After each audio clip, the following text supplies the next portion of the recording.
There's someone you met once, years ago, maybe for 10 minutes at a party you didn't want to be at. You still remember them. You couldn't name 3 people you had lunch with last month, but this person is right there. And then there's you. Perfectly nice, said all the correct things, and somebody you've met 4 times still introduces themselves to you like it's the first time. That's not a personality problem. Memory just doesn't work the way you assumed it did. How memory picks. Your brain isn't recording everything and filing it neatly. It's throwing away almost all of it constantly. Because storing every conversation you've ever had would be an insane waste of energy. So it keeps what stands out. Things that broke the pattern. Things that came with a feeling attached. The problem is that most of us were raised to do the exact opposite of standing out. Be polite. Don't be weird. Match the energy of the room.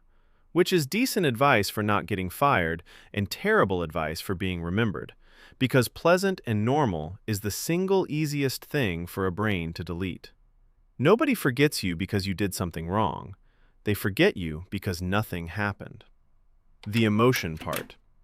If you only take one thing from this, take this bit. People don't store what you said. They store how they felt while you were saying it. Maya Angelou has that famous line about it, and it gets quoted to death on LinkedIn, but the underlying psychology holds up. Emotional experiences get encoded more strongly. The amygdala flags something as significant, and the memory gets prioritized. That's why you can recall an embarrassing moment from 2009 in full HD, but not what you did last Tuesday. Which means the fastest way to be memorable has almost nothing to do with being impressive. It's about making the other person feel something in your presence. Amused, understood, challenged, curious. Anything with a temperature to it.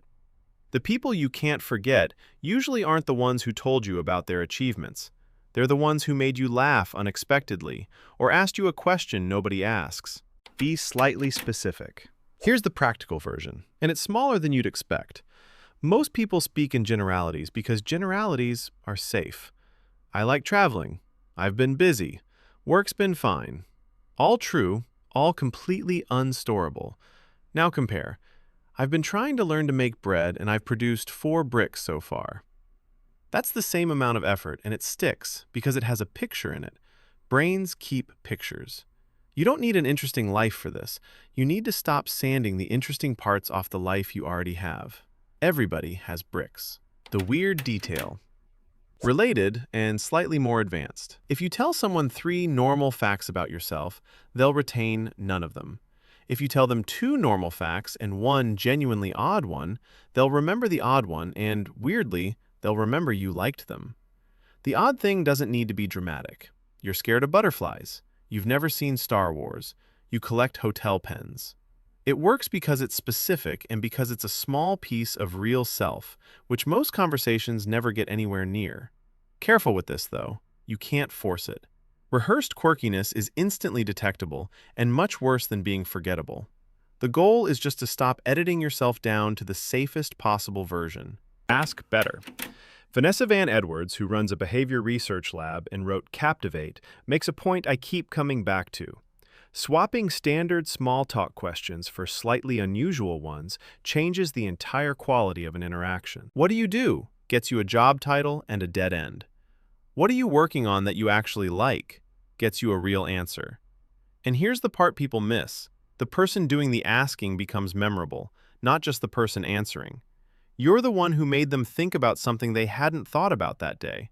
That's a feeling, and feelings get stored. Endings matter.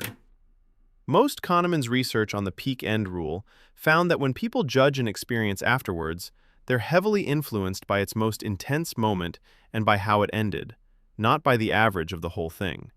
Applied to conversations, this is almost unfair. The last 30 seconds carry disproportionate weight in what somebody remembers about talking to you. Most people end conversations badly. They trail off, mumble something about needing to grab a drink, and drift away. Nothing wrong with that, except it's the highest value real estate in the entire interaction, and you just wasted it. Ending well doesn't take much. Say the person's name. Reference something specific from the conversation. Good luck with the move beats nice meeting you by an enormous margin. Leave while it's still going well rather than after it's died. Follow up once. The cheapest trick on this list, and hardly anybody does it. Send one message a few days later about the specific thing they mentioned. An article about their weird hobby. Did the move go okay? It takes 20 seconds, and it moves you from person I met to person I know, which is a much harder category to forget. It works because it proves you were actually listening, and being actually listened to is rare enough that people notice when it happens. Say one real thing. None of this works if you're just running techniques on people. Everyone can feel the difference between someone being interesting and someone performing interesting. The whole thing collapses into one instruction.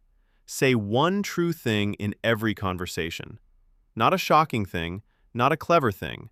One thing you actually believe, rather than the acceptable version of it. That's usually the moment somebody starts remembering you. Try this week. Pick a conversation this week and end it properly. Use their name, mention something specific they said, and leave before it fizzles. That's the whole assignment. Being forgettable was never about you being boring. Nobody got a chance to store you because you kept handing them nothing to hold. If you want the version of this for first impressions, go watch How to Make Anyone Remember You After One Conversation.